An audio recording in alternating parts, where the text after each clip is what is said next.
Today, I've got the 5 best performing neighborhoods in the Portland metro real estate market, plus a super quick summary of the usual stats and trends that we follow. Let's take a look at the numbers.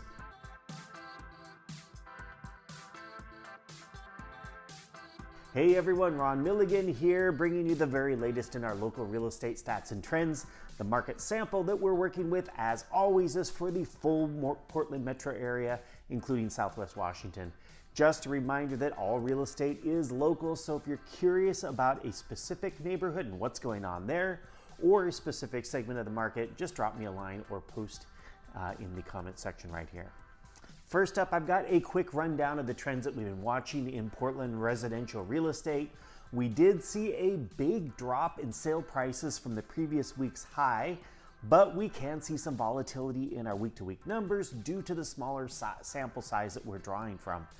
If we do step back and take a look at the bigger trend, the average sale price so far for the month of August, we're seeing a 1.9% decline in the average sale price. If this trend persists through the rest of the month, August might join July as another month with year-over-year depreciation. The supply of homes for buyers to choose from was up, but just by a hair after a couple of weeks of decreasing inventory. Looking at 2024 versus 2025, buyers still have about 25% more homes to choose from than they did last year at this time. The number of purchase contracts agreed to by buyers and sellers this last week remained pretty consistent and now has outpaced last year's numbers for about 6 weeks straight. Mortgage rates were pretty much flat this past week. The best rate that I could find on Thursday morning for the 30-year fixed was 6.25% with 1 discount point. Not too bad. If there are any big changes in rates as we head into the weekend, I will post that in the comment section here. So what's the long and short of it? Prices are down, supply is pretty much flat, demand is still steady, and mortgage rates were unchanged.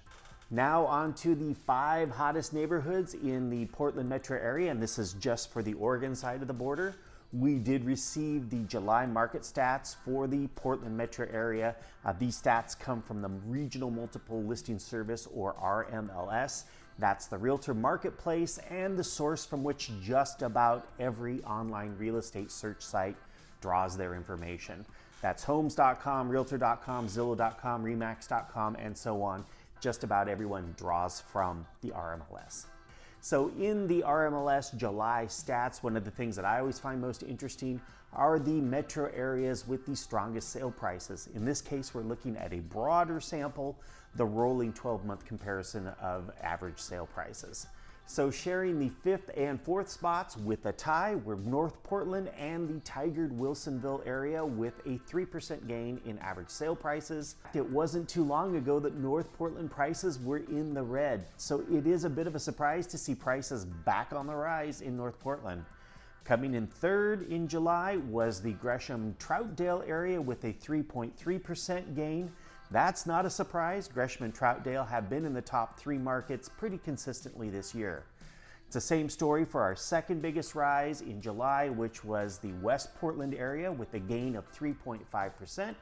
West Portland, of course, has also spent most of the year in the top 3 performing neighborhoods. The biggest surprise, though, came from the top gainer for the month of July, the top performing market.